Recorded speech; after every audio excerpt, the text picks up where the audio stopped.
बाद राष्ट्रीय लोक जनता दल के राष्ट्रीय अध्यक्ष यानी कि उपेंद्र कुशवाहा आज से यात्रा पर निकल रहे हैं। पश्चिमी चंपारण के भीतीहरवा से कुशवाहा की विरासत बचाओ नमन यात्रा का शुभारंभ होगा।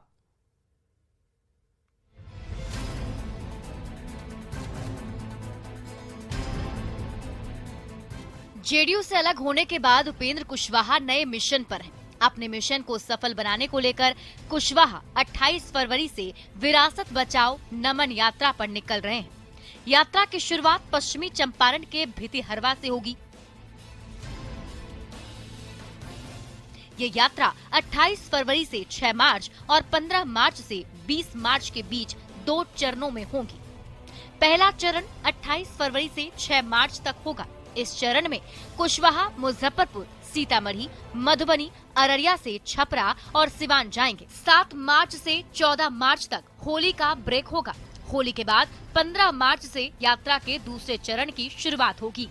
दूसरे चरण में पटना, नालंदा, शेखपुरा, भागलपुर, जमुई, औरंगाबाद होते हुए अरवल में जगदेव बाबू के गांव में 20 मार्च को यात्रा का समापन होगा। दरअसल कुशवाहा और नीतीश की जोड़ी जुदा हो चुकी है। 2 करीबी दोस्त अलग अलग हो चुके हैं। एक दूसरे के शुभचिंतक अब विरोधी बन चुके हैं। तेजस्वी को आगे बढ़ाने की बात कुशवाहा को नागवार गुजरी है और उन्होंने जेडीयू से नाता तोड़ लिया है।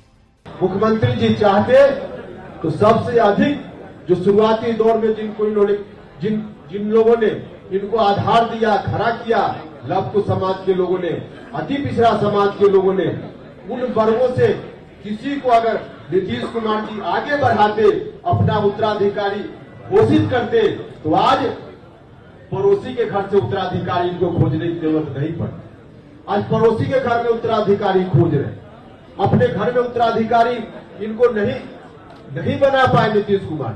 उपेंद्र कुशवाहा का चेहरा उनको लायक नहीं लगता था। कोई बात नहीं, हम तो पहले भी कई बार कहा उपेंद्र कुशवाहा को नहीं करते, कोई बात नहीं।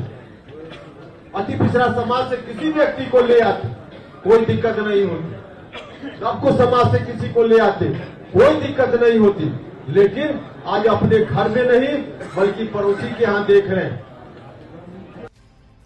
विरासत बचाओ नमन यात्रा के दौरान सभा भी होगी, जिसमें कुशवाहा जनता से संवाद भी करेंगे। उनकी कोशिश है कि अपनी सियासी जमीन मजबूत कर नीतीश कुमार पर दबाव बढ़ाया जाए।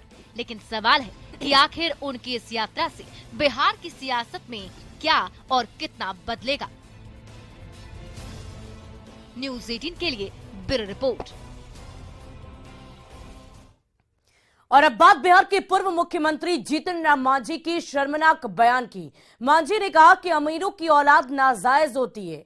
जीतन राम मांझी ने कहा कि अमीर पति पत्नी अलग रहते हैं और इसके बावजूद उनके बच्चे पोस्ट कार्ड पर होते हैं। जीतन राम मांझी ने गया की एक सभा में ये बड़ा बयान दिया है। जीतन राम मांझी ने करीब 50 साल पहले बिहार विधानसभा में तत्कालीन मुख्यमंत्री केबी सहाय और विधायक कामाख्या नारायण सिंह के बीच हुई बहस का हवाला देते हुए ये बात कही। सुनिए मांझी ने क्या कुछ कहा है।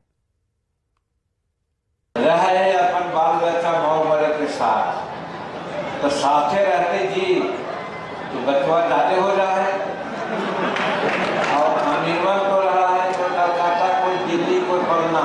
आप लोग रहते हैं दार्जिलिंग में और पति रहती है शिमला में, तो उस कार्ड पर आप लोगों का बाल बच्चा पैदा होता है। और बढ़ती आबादी को लेकर पूर्व सीएम जीतन राम मांझी की शर्मनाक बयान की चौतरफा निंदा की जा रही है। महिला संगठनों के सदस्यों ने भी मांझी के बयान को पूरी महिला समाज का अपमान बताया है। तो मांझी की सहयोगी दलों के नेताओं के साथ साथ विपक्षी दल के नेताओं ने भी हम अध्यक्ष के इस बयान पर कड़ी आपत्ति व्यक्त की है और इसे बेहद अमर्यादित बताया है। दिवालियापन कहते हैं ऐसे बयान को हम लोग, और कहीं ना कहीं महिलाओं की, चूंकि ये बयान ऐसा है कि हम ये नहीं कह सकते कि हमारी बिहार की महिलाओं को ठेस पहुंचा, ये पूरे देश की महिलाओं के लिए है, महिला समाज के लिए, पूरे देश के महिला समाज के लिए है। महिला के सम्मान पे ठेस पहुंचा है कि अगर पोस्ट कार्ड से ही बच्चे पैदा होने लगे तो ये हमारी पूरी एक तरह की बहुत बड़ी गाली है ये महिलाओं के लिए।